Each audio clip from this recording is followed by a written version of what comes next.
कि जो फिजिक्स से 3 क्वेश्चन पूछे जाते हैं, उसमें एक क्वेश्चन पूछा जाता है लाइट से, एक क्वेश्चन पूछा जाएगा आविष्कार और वैज्ञानिक यंत्र से, बिल्कुल पक्का है।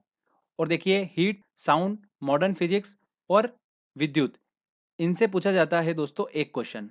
तो इस तरीके से 3 क्वेश्चन पूछे जाते हैं फिजिक्स से। तो जितने भी लेक्चर करा रखे हैं ये सफिशिएंट लेक्चर है आप सभी के लिए। चलिए अब हम टेस्ट स्टार्ट करते हैं। देखिए पहला क्वेश्चन है, मनुष्य को ध्वनि कंपन की अनुभूति किस आवृत्ति सीमा में होती है, मतलब फ्रीक्वेंसी क्या होती है। तो मनुष्य को जो ध्वनि सुनाई देती है उसकी फ्रीक्वेंसी कितनी होती है, 20 से 20,000 हर्ट्ज के बीच में। इस फ्रीक्वेंसी वाली ध्वनि को ही मनुष्य सुन सकता है। ओके, तो आंसर डी सही होगा। काले वस्त्रों के मुकाबले श्वेत वस्त्र शीतल क्यों होते हैं, मतलब सफेद कपड़े ठंडे क्यों होते हैं। क्यों होते हैं कि सफेद कपड़ों पे जो प्रकाश पहुंचता है रिफ्लेक्ट कर देता है उसको, तो उनके पास जो भी प्रकाश पहुंचता है उसे वे परावर्तित कर देते हैं, रिफ्लेक्ट कर देते हैं। तो बी आंसर सही होगा। निम्नलिखित में से कौन सर्वोत्तम विद्युत चालक है। देखिए सर्वोत्तम विद्युत चालक गुड कंडक्टर है। कौन है सबसे अच्छा विद्युत का, चांदी होती है सबसे अच्छी विद्युत की चालक। परमाणु के नाभिक में होते हैं, परमाणु के नाभिक में क्या होते हैं, प्रोटॉन और न्यूट्रॉन होते हैं, और इसकी बाहरी कक्षा में क्या घूमता है, इलेक्ट्रॉन घूमता है। तो ध्यान रखिएगा परमाणु के नाभिक में क्या होते हैं, प्रोटॉन और न्यूट्रॉन होते हैं, और जो प्रोटॉन की संख्या होती है वही उसकी परमाणु संख्या होती है। तो ये ध्यान रखना, बेसिक है, पता होना चाहिए हमको। पायरोमीटर किसके मापन में प्रयोग किया जाता है।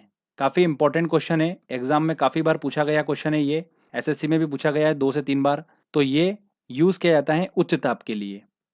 तो सी आंसर सही होगा। प्रकाश वर्ष का मात्रक है। देखिए प्रकाश वर्ष किसका मात्रक है, दूरी का मात्रक है। दो तारों के बीच की दूरी कितनी है, तो वो प्रकाश वर्ष में बताई जाती है, तो दूरी का मात्रक है। ओके, नेक्स्ट क्वेश्चन लेते हैं। एक तालाब के तल पर रखा हुआ एक पत्थर उच्च बिंदु पर रखा हुआ प्रतीत होता है, मतलब थोड़ा सा ऊपर उठाई देता है। ऐसा किसके कारण होता है। तो देखिए प्रकाश वाले लेक्चर में मैंने आपको बताया था कि जब प्रकाश एक माध्यम से दूसरे माध्यम में जाता है तो ये उसका अभिलंब है, तो वो अभिलंब की ओर झुक जाता है। ऐसा क्या होता है, प्रकाश का अपवर्तन कहलाता है। क्या कहलाता है, प्रकाश का अपवर्तन, रिफ्रैक्शन कहलाता है। तो जब भी एग्जाम में ऐसा क्वेश्चन आता है कि कोई ऑब्जेक्ट है वो उसकी वास्तविक पोजीशन से थोड़ा सा ऊपर उठाई देता है, इस तरीके से कुछ भी क्वेश्चन आता है, तो फ्रेंड उसका आप आंसर लगाएंगे प्रकाश का अपवर्तन। ध्यान रखिएगा प्रकाश का अपवर्तन उसका सही आंसर होगा रिफ्रैक्शन। तो डी आंसर सही होगा। प्रत्यावर्ती धारा को दिष्ट धारा में किसके द्वारा बदला जाता है। एसी करंट को डीसी में किसके द्वारा बदला जाता है, रेक्टिफायर के द्वारा। बहुत से लोग गलत करके आते हैं, ट्रांसफार्मर क्लिक कर देते हैं। ट्रांसफार्मर का काम ये नहीं होता है, ट्रांसफार्मर का काम क्या होता है, ये क्या करता है, एसी वोल्टेज को बढ़ाने घटाने का काम करता है, स्टेप अप स्टेप डाउन करने का काम करता है ट्रांसफार्मर। जबकि एसी को डीसी में कन्वर्ट करने का काम कौन करता है, रेक्टिफायर करता है। तो आंसर क्या होगा, बी आंसर बिल्कुल सही होगा। एक भारी नाभिक के हल्के नाभिक में टूटने की प्रक्रिया को क्या कहते हैं, नाभिकीय विखंडन कहते हैं। अगला क्वेश्चन लेते हैं। वायु में ध्वनि की चाल 332 मीटर पर सेकंड होती है। यदि दाब बढ़ाकर दुगना कर दिया जाए तो ध्वनि की चाल होगी। देखिए ध्वनि की जो चाल होती है वो दाब पे डिपेंड नहीं करती है, तो दाब चाहे बढ़ा लो, दुगना कर लो, तिगुना कर लो, ध्वनि की चाल वही की वही रहेगी। तो आंसर क्या होगा, 332 मीटर पर सेकंड। क्रिकेट की गेंद को किस कोण से मारा जाना चाहिए ताकि वह अधिकतम दूरी तक जा सके। तो किस डिग्री पे मारना चाहिए, 45 डिग्री के एंगल पे मारना चाहिए जिससे कि वो अधिकतम दूरी तक जा सकेगी। प्रकाश के चिकने पृष्ठ से टकराकर वापस लौटने की घटना को क्या कहते हैं, प्रकाश का परावर्तन कहते हैं, रिफ्लेक्शन कहते हैं। वायु की आर्द्रता को मापने के लिए कौन सा यंत्र प्रयोग में लाया जाता है। तो हाइग्रोमीटर यूज किया जाता है। काफी इंपॉर्टेंट क्वेश्चन है और एग्जाम में काफी बार पूछा गया है। हाइड्रोजन बम आधारित होता है, तो हाइड्रोजन बम जो है वो नाभिकीय संलयन पे आधारित होता है। देखिए दो क्वेश्चन बहुत कंफ्यूज करेंगे आपको, हाइड्रोजन बम और परमाणु बम। हाइड्रोजन बम जो है वो नाभिकीय संलयन प्रक्रिया पर आधारित होता है, और परमाणु बम जो होता है वो नाभिकीय विखंडन पर आधारित होता है। तो इन दोनों पे कंफ्यूज मत होइएगा, बार बार एग्जाम में पूछा जाता है ये क्वेश्चन। ध्वनि की तीव्रता मापने की इकाई है, तो डेसिबल है। अगला क्वेश्चन लेते हैं। सूर्य की ऊर्जा उत्पन्न होती है नाभिकीय संलयन द्वारा, ये हम काफी बार डिस्कस कर चुके हैं। गुरुत्वाकर्षण का सिद्धांत किसने दिया है, तो गुरुत्वाकर्षण का सिद्धांत दिया है आइजैक न्यूटन ने। निकट दृष्टि दोष से पीड़ित व्यक्ति के चश्मे में प्रयोग किया जाता है, क्या यूज किया जाता है, अवतल लेंस यूज किया जाता है। आप मेरा प्रकाश वाला लेक्चर देख सकते हो, उसमें मैंने आपको ट्रिक के माध्यम से बता रखा है, आप आसानी से सॉल्व कर पाएंगे। ट्रांसफार्मर प्रयुक्त होते हैं तो ट्रांसफार्मर का काम क्या होता है, देखिए एसी वोल्टेज को बढ़ाने घटाने का काम करते हैं स्टेप अप स्टेप डाउन। तो एसी वोल्टेज का ऊंचाई और अपचाई करने के लिए सी आंसर सही होगा। वर्षा की बूंदों की गोलाकार आकृति का कारण है क्या है, सरफेस टेंशन, पृष्ठ तनाव। दूरबीन का आविष्कार किया था, किसने करा था, गैलीलियो ने दूरबीन का आविष्कार करा था। चलिए अगला क्वेश्चन देखते हैं। निम्न में से किस एक में ध्वनि की चाल सबसे तेज होती है। तो देखिए मैं आपको बता चुका हूँ, ध्वनि की जो चाल होती है वो ठोस में सबसे ज़्यादा होती है, फिर उसके बाद द्रव में, और सबसे कम होती है गैस में। देखिए वायु, जल, लकड़ी और निर्वात। निर्वात में तो ध्वनि ट्रेवल करती ही नहीं है।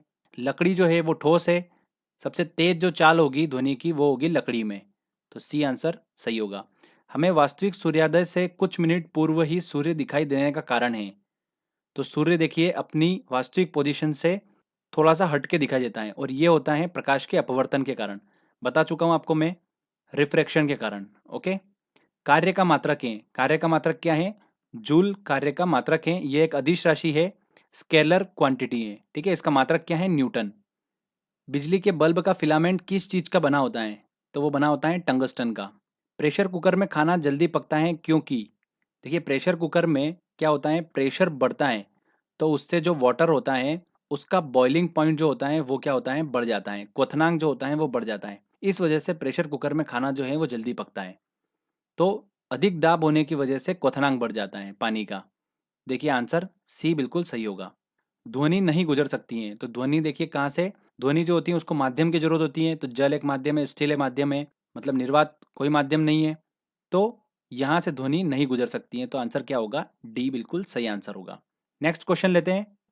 एक कटा हुआ हीरा क्यों जगमगाता है। काफी अच्छा क्वेश्चन है। तो हमने पढ़ा था प्रकाश वाले लेक्चर में, पूर्ण आंतरिक परावर्तन क्या होता है, कि जब डेंसर मीडियम से रेरर मीडियम में कोई किरण आती है तो उसका अगर आपतन कोण का मान, इंसिडेंट एंगल का मान क्रिटिकल एंगल के मान के बराबर या उससे ज़्यादा हो जाता है, तो वो किरण क्या होती है, उसी माध्यम में वापस लौट जाती हैं। तो ये क्या कहलाता है, प्रकाश का पूर्ण आंतरिक परावर्तन कहलाता है। तो अब देखिए हीरे में क्या होता है, हीरे का जो क्रिटिकल एंगल का मान जो होता है ना वो बहुत कम होता है, लगभग 24 डिग्री होता है समथिंग। ओके। तो जब प्रकाश की किरण हीरे में प्रवेश करती है तो चूंकि इसे क्रिटिकल एंगल का मान बहुत कम है, तो बार बार अंदर क्या होती हैं, वो रिफ्लेक्ट होती रहती हैं, परावर्तित होती रहती हैं। जब तक इंसिडेंट एंगल का मान क्रिटिकल एंगल के मान के बराबर या उससे ज़्यादा नहीं हो जाता है, तब तक वो किरण बाहर नहीं निकल पाती है। जैसे ही वो क्रिटिकल एंगल के बराबर होता है इंसिडेंट एंगल का मान, किरण बाहर आ जाती है और हमारे आंखों तक पहुंचती है, तो हमें हीरा चमकता हुआ दिखाई देता है। तो ये इसका कारण है, पूर्ण आंतरिक परावर्तन। तो आंसर क्या होगा, सी सही आंसर होगा। देखिए अगला क्वेश्चन, डायनेमो एक मशीन है जिसका काम है, तो ये मैं आपको ट्रिक से बता चुका हूँ पहले भी। तो देखिए मैंने क्या बताया था कि डायनेमो में पीछे का हमको लेना है दो वर्ड, एम और ओ। तो ओ को हमने बनाया था ई, तो एम से ई मतलब मैकेनिकल एनर्जी को इलेक्ट्रिक एनर्जी में कन्वर्ट करने का काम करता है डायनेमो। तो मैकेनिकल एनर्जी मतलब यांत्रिक ऊर्जा, इलेक्ट्रिक एनर्जी मतलब विद्युत ऊर्जा। तो यांत्रिक ऊर्जा को विद्युत ऊर्जा में परिवर्तन करने का काम करता है डायनेमो। डी आंसर सही होगा।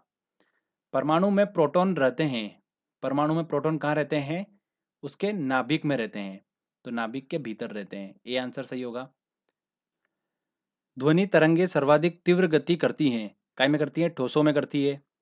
ठंड के दिनों में लोहे के गुटके और लकड़ी के गुटके को प्रातः काल में छुए तो लोहे का गुटका ज्यादा ठंडा लगता है, क्योंकि जो लोहे का गुटका होता है वो क्या होता है, ऊष्मा का अच्छा अवशोषक होता है, और जो ऊष्मा का उतना अच्छा अवशोषक होता है उतना उत्सर्जक भी होता है। तो लोहे का गुटका जो होता है वो क्या होता है, अच्छा चालक होता है। तो लकड़ी की तुलना में लोहा जो होता है वो ऊष्मा का अच्छा चालक होता है। बी आंसर सही होगा।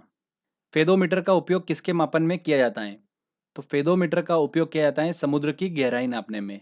आंसर क्या होगा, सी आंसर होगा। नेक्स्ट क्वेश्चन लेते हैं। ट्रांसफार्मर किससे काम करता है। तो ट्रांसफार्मर जो करता है काम सिर्फ और सिर्फ एसी पर, केवल प्रत्यावर्ती धारा से। न्यूट्रॉन की खोज की थी, न्यूट्रॉन की खोज किसने की थी, जेम्स चैडविक ने। नाभिकीय रिएक्टरों में ऊर्जा उत्पन्न होती है, नाभिकीय रिएक्टर में ऊर्जा उत्पन्न होती है नियंत्रित विखंडन द्वारा। सी आंसर सही होगा। देखिए अगला क्वेश्चन, मनुष्य के लिए मानक ध्वनि स्तर हैं। तो जो वर्ल्ड हेल्थ ऑर्गेनाइजेशन है उसने मनुष्य के लिए मानक ध्वनि स्तर कितना बताया है, लगभग 40 डेसिबल बताया है। ठीक है। अगर 75 डेसिबल की ध्वनि अगर मनुष्य के कान तक पड़ती है तो वो हानिकारक होती है। 90 डेसिबल में तो मनुष्य जो है वो बहरा हो जाता है, और अगर इससे ऊपर जाती है तो इंसान पागल भी हो जाता है। तो कंडीशन के हिसाब से देखिए 40 के आसपास कौन सा ऑप्शन दिख रहा है, 60, मतलब डी आंसर सही होगा। इलेक्ट्रिक करंट का यूनिट निम्न में से कौन सा है? तो एम्पियर है। देखिए अगला क्वेश्चन काफी इंटरेस्टिंग क्वेश्चन है और एग्जाम में काफी पूछा जाता है ये क्वेश्चन। भिन्न भिन्न द्रव्यमानों के दो पत्थरों को एक भवन के शिखर से एक साथ गिराया जाता है, तो छोटा पत्थर पहले पहुंचेगा कि बड़ा पत्थर पहले पहुंचेगा कि दोनों पत्थर एक साथ जमीन पहुंचेंगे, ऐसा क्वेश्चन पूछा जाता है। तो इसके पीछे सिंपल सा लॉजिक है। देखिए देखिए गति के समीकरण हमको पता ही होता है, जब गुरुत्व के अधीन गति करता है तो देखिए वी स्क्वायर इक्वल टू क्या होता है, यू स्क्वायर प्लस 2gh। आप सभी को पता ही होगा, वी जो है ये क्या अंतिम वेग है, यू जो है वो प्रारंभिक वेग है। तो चूंकि दोनों को हमने एक साथ छोड़ा तो प्रारंभिक वेग तो क्या है उसका जीरो है, तो वी स्क्वायर इक्वल टू क्या हो गया, 2gh हो गया, यू स्क्वायर की वैल्यू जीरो हो गई। अब देखिए अंतिम वेग जो है वी और हाइट दोनों की सेम ही है, तो जो v है वो किस पे डिपेंड कर रहा है, g पे डिपेंड कर रहा है, ना कि द्रव्यमान पे डिपेंड कर रहा है। अब वो चाहे भिन्न भिन्न द्रव्यमान के दो पत्थर फेंको चाहे एक समान द्रव्यमान के फेंको, द्रव्यमान पे वो डिपेंड नहीं कर रहे हैं, तो दोनों पत्थर जमीन पर एक साथ पहुंचेंगे। तो आंसर क्या होगा, सी आंसर सही होगा। तो काफी अच्छा क्वेश्चन है ये। नेक्स्ट क्वेश्चन लेते हैं। पानी में डुबोई गई एक छड़ी किस संवृत्ति के कारण मुड़ी हुई प्रतीत होती है? तो देखिए पानी में डूबी हुई छड़ जो है वो हल्की सी मुड़ी हुई प्रतीत होती है प्रकाश के अपवर्तन के कारण। तो आंसर क्या होगा, सी आंसर। निम्न में अस्थायी कण है, तो न्यूट्रॉन जो है वो एक अस्थायी कण है। डॉपलर प्रभाव संबंधित है किससे, ध्वनि से संबंधित है डॉपलर प्रभाव। एक दांत चिकित्सक द्वारा रोगी के दांतों की जांच के लिए प्रयुक्त होने वाला दर्पण है, कौन सा है, अवतल दर्पण। निम्नलिखित में से कौन सी ऊष्मा की इकाई नहीं है? कैलोरी, किलो जूल, ये सब जो है ये ऊष्मा की इकाई है, वॉट ऊष्मा की इकाई नहीं है। तो डी आंसर सही होगा। दूरदृष्टि निवारण के लिए काम में लेते हैं, कौन सा लेंस लेते हैं, उत्तल लेंस लेते हैं। निकट दृष्टि दोष के लिए कौन सा लेते हैं, अवतल लेंस लेते हैं, और दूरदृष्टि दोष के लिए उत्तल लेंस लेते हैं। ये दोस्तों मैं आपको प्रकाश वाले लेक्चर में बता चुका हूँ। नाभिकीय रिएक्टर और परमाणु बम में ये अंतर है कि देखिए नाभिकीय रिएक्टर में कोई श्रृंखला अभिक्रिया नहीं होती है। तो मैंने आपको बताया था देखिए मॉडर्न फिजिक्स वाले लेक्चर में कि नाभिकीय रिएक्टर में क्या होता है, श्रृंखला अभिक्रिया होती है और वो भी नियंत्रित होती हैं, ठीक है। तो नाभिकीय रिएक्टर में श्रृंखला अभिक्रिया नियंत्रित होती हैं। तो बी आंसर बिल्कुल सही होगा। भूकंप की तीव्रता का मापन किया जाता है, रिक्टर पैमाने पर किया जाता है भूकंप की तीव्रता का मापन। और जो यंत्र यूज किया जाता है वो कौन सा है, सिस्मोग्राफ। खाना पकाने के बर्तनों के नीचे का बाहरी हिस्सा काला क्यों छोड़ा जाता है?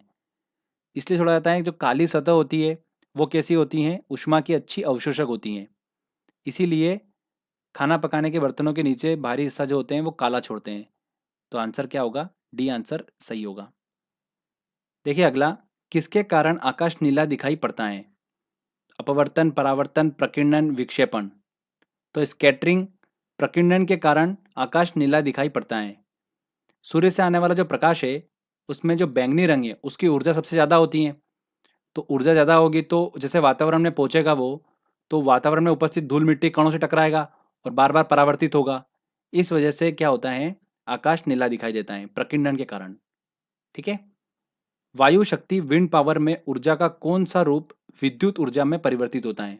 तो देखिए विंड पावर में बहती हवा का यूज करते हैं, तो गतिज ऊर्जा जो होती है वो विद्युत ऊर्जा में परिवर्तित होती है। तो ए आंसर सही होगा।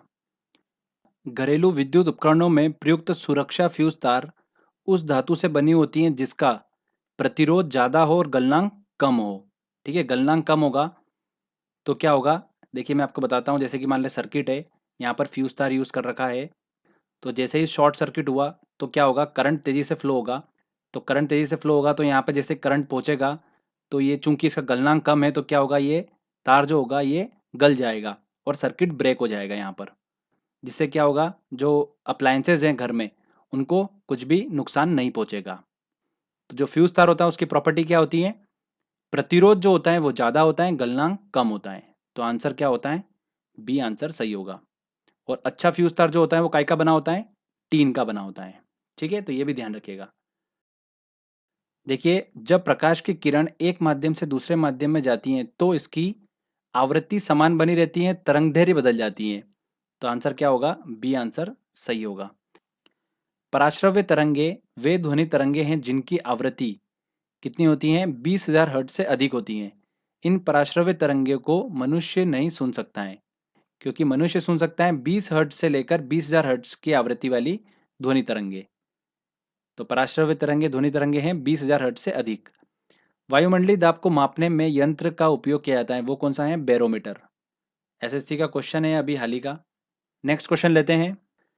एक तालाब के किनारे एक मछुआरा मछली को भाले से मारने की कोशिश करता है, उसे निशाना कैसे लगाना चाहिए?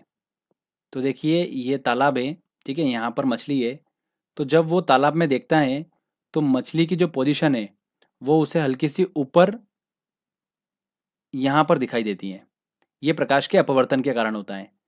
तो उसको जहाँ मछली दिखाई दे रही है उससे नीचे उसको निशाना लगाना होगा। तो सी आंसर सही होगा। परमाणु बम का सिद्धांत आधारित है किस पे? नाभिकीय विखंडन पर। निम्नलिखित में कौन सा ऊष्मा का सर्वोत्तम चालक है? तो देखिए जल भी ऊष्मा का चालक है, पर वो पूछ रहा है सर्वोत्तम चालक कौन सा है? तो पारा सबसे ज्यादा ऊष्मा का चालक होता है। तो बी आंसर सही होगा। अगला क्वेश्चन लेते हैं। एक श्वेत और चिकनी सतह कैसी होती हैं? तो जो श्वेत सतह होती हैं, सफेद सरफेस, वो कैसी होती हैं? ताप की खराब अवशोषक होती हैं और अच्छी परावर्तक होती हैं।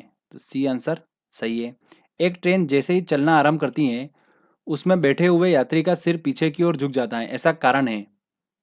इसका कारण है क्या है? स्थिरता का जड़त्व। प्रकाश के विद्युत चुंबकीय स्वरूप की खोज किसने की थी?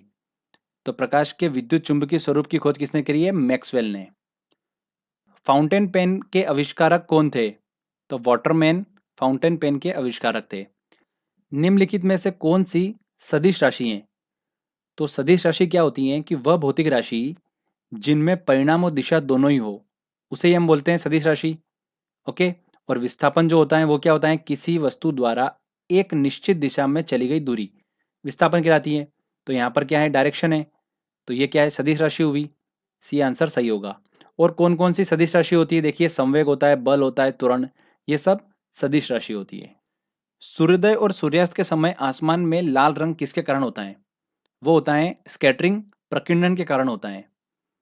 देखिए पृथ्वी और सूर्य के बीच में सूर्योदय और सूर्यास्त के समय जो डिस्टेंस होती है वो ज़्यादा होती है, और उस समय जो प्रकाश आता है उसमें लाल रंग का जो प्रकाश है उसकी तरंगदैर्घ्य चूंकि ज़्यादा होती है तो वही पृथ्वी तक पहुंच पाता है। कम तरंगदैर्घ्य वाला जो प्रकाश है, बैंगनी रंग हुआ, ये कम तरंगदैर्घ्य वाले प्रकाश हैं, तो ये क्या होते हैं? पृथ्वी तक नहीं पहुंच पाते हैं। तो लाल रंग का जो प्रकाश होता है वो पृथ्वी तक पहुंच पाता है, जो कि वातावरण में उपस्थित धूल मिट्टी कणों से टकराता है और परावर्तित हो जाता है, जिस वजह से क्या होता है? हमें आसमान लाल रंग का दिखाई देता है। तो प्रकीर्णन के कारण होता है वो, स्कैटरिंग के कारण। समझ में आया आपको? अगला क्वेश्चन लेते हैं। टेलीविजन का आविष्कार किसने किया? तो बेयर्ड ने टेलीविजन का आविष्कार किया था।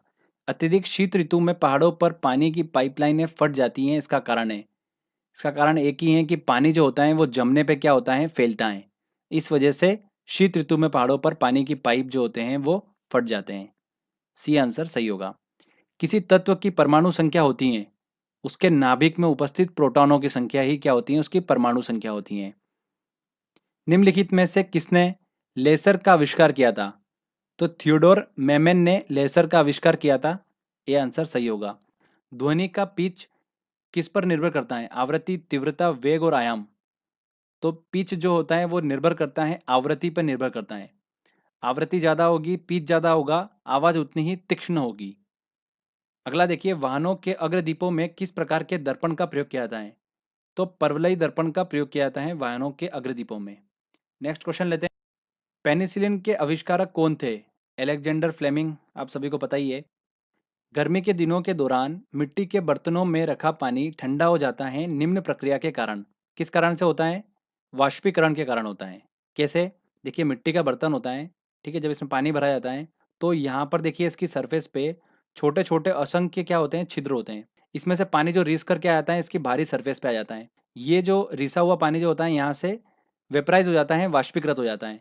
तो जैसे वाष्पीकृत होता है तो जो बाहर की सरफेस है उसको क्या करता है? ठंडा कर देता है। तो वाष्पीकरण के कारण ऐसा होता है, ठीक है, कि मिट्टी के बर्तन में रखा पानी ठंडा होता है। विद्युत ऊर्जा को यांत्रिक में बदलने की युक्ति है। देखिए विद्युत ऊर्जा को यांत्रिक में बदलने की युक्ति है विद्युत मोटर। सी आंसर सही होगा। नेक्स्ट क्वेश्चन लेते हैं। यदि किसी प्रतिरोध तार को लंबा किया जाए तो उसका प्रतिरोध, तो प्रतिरोध जो होता है रेजिस्टेंस समानुपाती होता है तार की लंबाई के। तो तार की लंबाई अगर बढ़ाई जाएगी तो प्रतिरोध क्या होगा, बढ़ेगा। तो आंसर क्या होगा, ए सही होगा। एनीमोमीटर से निम्नलिखित में से किसका मापन किया जाता है? तो पवन वेग का मापन किया जाता है एनीमोमीटर से। काफी अच्छा क्वेश्चन है। सबसे कम तरंगदैर्घ्य वाला प्रकाश होता है, तो देखिए सबसे ज्यादा तरंगदैर्घ्य होती है लाल रंग की, सबसे कम किसकी होती है, बैंगनी रंग की। तो ध्यान रखिएगा। नेक्स्ट क्वेश्चन लेते हैं। राष्ट्रीय विज्ञान दिवस मनाया जाता है, कब मनाया जाता है? 28 फरवरी को मनाया जाता है राष्ट्रीय विज्ञान दिवस। फोटोन किसकी मूलभूत यूनिट है? तो प्रकाश की यूनिट है। चालक का विद्युत प्रतिरोध किससे स्वतंत्र होता है? तो देखिए जो प्रतिरोध होता है, रेजिस्टेंस होता है, वो दाब से स्वतंत्र होता है। तापमान, अनुप्रस्थ परिच्छेद क्षेत्र, लंबाई, इन सब पे डिपेंड करता है। दाब से क्या होता है, वो स्वतंत्र होता है प्रेशर से। तो आंसर क्या होगा, बी आंसर सही होगा। अगला क्वेश्चन लेते हैं। निम्नलिखित में से किसने एक्स किरणों का आविष्कार किया था? तो किसने करा था? रॉन्टजन ने। अब देखिए अगला क्वेश्चन। निम्नलिखित में से किसमें उच्चतम ऊर्जा होती है? किसमें होगी? जिसकी तरंगदैर्घ्य सबसे कम होगी उसकी ऊर्जा ज्यादा होगी। तो देखिए बेजानी हपीनाला हमारा ट्रिक था। तो बे से बैंगनी, बैंगनी की सबसे ज्यादा ऊर्जा होगी। तो ऑप्शन में है नहीं बैंगनी। उसके बाद जामुनिया, जामुनिया भी नहीं है। तो बेजानी, उसके बाद आता है नीला। तो नीला ऑप्शन में है, तो आंसर क्या लगेगा, नीला लगेगा। सिटी स्कैन करने में प्रयोग में लाई जाती हैं, क्या लाई जाती हैं? एक्स किरण का यूज किया जाता है सिटी स्कैन करने में। दूरबीन का आविष्कार किया था, किसने किया था? गैलीलियो ने करा था दूरबीन का आविष्कार। मायोपिया से क्या तात्पर्य है? मायोपिया से तात्पर्य है निकट दृष्टि दोष, मतलब बी आंसर। ऑप्टिकल फाइबर जिस सिद्धांत पर काम करता है वह है, तो ऑप्टिकल फाइबर काम करता है पूर्ण आंतरिक परावर्तन पर, टोटल इंटरनल रिफ्लेक्शन। अगला क्वेश्चन लेते हैं। रॉन्टजेन ने आविष्कार किया था, किसका किया था? एक्सरे मशीन का आविष्कार किया था रॉन्टजेन ने। तरंगताल वास्तविक गहराई से कम गहरा दिखाई देता है, इसका कारण है, इसका कारण है अपवर्तन। 1 नैनोमीटर होता है, देखिए 1 नैनोमीटर बराबर होता है 10⁹ मीटर होता है। पर ये क्या पूछ रहा है, ऑप्शन में सेंटीमीटर पूछ रहा है। तो मीटर को सेंटीमीटर में कन्वर्ट करेंगे तो 100 का मल्टीप्लाई कर देंगे, ठीक है। तो देखिए क्या हो गया, 10⁻⁻7 सेंटीमीटर। तो 1 नैनोमीटर बराबर 10⁻⁻7 सेंटीमीटर होता है, ठीक है। तो आंसर क्या होगा, बी आंसर सही होगा। मरीचिका का बनना उदाहरण है, तो ये प्रकाश वाले लेक्चर में मैंने आपको अच्छे से एक्सप्लेन करा था इसको। किसका उदाहरण है? पूर्ण आंतरिक परावर्तन का। प्रकाश वोल्टीय सेल होते हैं, प्रकाश वोल्टीय सेल क्या होते हैं? सौर सेल होते हैं जो कि प्रकाश ऊर्जा को विद्युत ऊर्जा में परिवर्तित करते हैं। थ्योरी ऑफ रिलेटिविटी, सापेक्ष गति, किसने दिया है? आइंस्टीन ने दिया है। देखिए अगला क्वेश्चन काफी इंपॉर्टेंट है। किस ताप पे पानी का घनत्व अधिकतम होता है? तो देखिए जैसे जैसे बर्फ को पिघलाते हैं तो बर्फ का आयतन कम होता जाता है, और 4 डिग्री सेल्सियस तक इसका आयतन जो होता है वो आता आते सबसे कम हो जाता है। 4 डिग्री सेल्सियस के बाद इसका आयतन बढ़ने लग जाता है। तो 4 डिग्री सेल्सियस पे इसका आयतन सबसे कम होगा, तो घनत्व जो होगा वो सबसे ज्यादा होगा। आयतन सबसे कम होगा 4 डिग्री सेल्सियस पे और घनत्व सबसे ज्यादा होगा। तो क्या पूछ रहा है, वो घनत्व सबसे अधिकतम होता है 4 डिग्री सेल्सियस पे। भूकंप की तीव्रता किससे मापी जाती है? सिस्मोग्राफ से मापी जाती है भूकंप की तीव्रता। अगला है, नाभिकीय रिएक्टर में भारी जल D2O का प्रयोग किस रूप में किया जाता है? मैंने आपको बताया था नाभिकीय रिएक्टर में भारी जल का उपयोग किया जाता है मंदक के रूप में, न्यूट्रॉनों की गति को कंट्रोल करने के लिए। तो आंसर क्या होगा, ए सही आंसर होगा। नेक्स्ट क्वेश्चन लेते हैं। एक हॉर्स पावर कितने वॉट के बराबर होता है? तो 746 वॉट के बराबर होता है। प्रकाश का रंग निर्धारित होता है, किससे होता है? उसके तरंगदैर्घ्य से उसका रंग निर्धारित होता है। एक स्वतंत्र रूप से लटका हुआ चुंबक सदैव ठहरता है, उत्तर दक्षिण दिशा में ठहरता है। आंसर क्या होगा, सी आंसर। देखिए अगला क्वेश्चन। पृथ्वी एक बहुत बड़ा चुंबक है, इसका चुंबकीय क्षेत्र किस दिशा में विस्तृत है? तो दक्षिण से उत्तर की ओर चुंबकीय क्षेत्र विस्तृत है। तो आंसर क्या होगा, डी आंसर। पराश्रव्य ध्वनि तरंगे का उपयोग किया जाता है, तो पराश्रव्य ध्वनि तरंगों का उपयोग किया जाता है सोनोग्राफी में। जो गर्भावस्था में शिशु के स्वास्थ्य के बारे में जानकारी प्राप्त की जाती है, सोनोग्राफी में पराश्रव्य ध्वनि तरंगों का उपयोग किया जाता है। तारों के मध्य दूरी मापने की इकाई है, कौन सी है? प्रकाश वर्ष। नेक्स्ट क्वेश्चन लेते हैं। वायु में प्रकाश की गति होती है, कितनी होती है? 3 इंटू 10⁸ मीटर पर सेकेंड। ये आंसर बिल्कुल सही होगा। तो देखिए दोस्तों, यहाँ पर हमारे 100 क्वेश्चन कंप्लीट हो गए हैं। मोस्ट इंपॉर्टेंट क्वेश्चंस हैं ये। अगर आप ये क्वेश्चंस अगर करके एग्जाम में जाते हैं तो मैक्सिमम चांस है कि आपको इन्हीं क्वेश्चन में से एग्जाम में देखने को मिलेंगे। बार बार रिपीट होते हैं, एग्जाम में पूछे गए वही क्वेश्चन मैंने इस टेस्ट में इंक्लूड करे हैं। तो फ्रेंड्स, आई होप आपको वीडियो अच्छा लगा होगा। अगर आप खुद से एक बार टेस्ट की प्रैक्टिस करना चाहते हैं तो इस टेस्ट की लिंक मैंने डिस्क्रिप्शन में दे रखी है।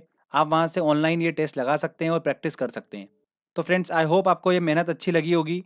अगर मेहनत अच्छी लगी है तो प्लीज़ वीडियो को लाइक करिए, शेयर करिए और कमेंट करके बताइए वीडियो कैसा लगा। अगर आपने अभी तक चैनल को सब्सक्राइब नहीं करा है तो प्लीज़ सब्सक्राइब भी कर लीजिए, क्योंकि इस तरीके के वीडियो जब भी मैं अपलोड करूँगा आपको उसका बेनिफिट मिलता रहेगा। तो फ्रेंड्स, मिलते हैं अगले वीडियो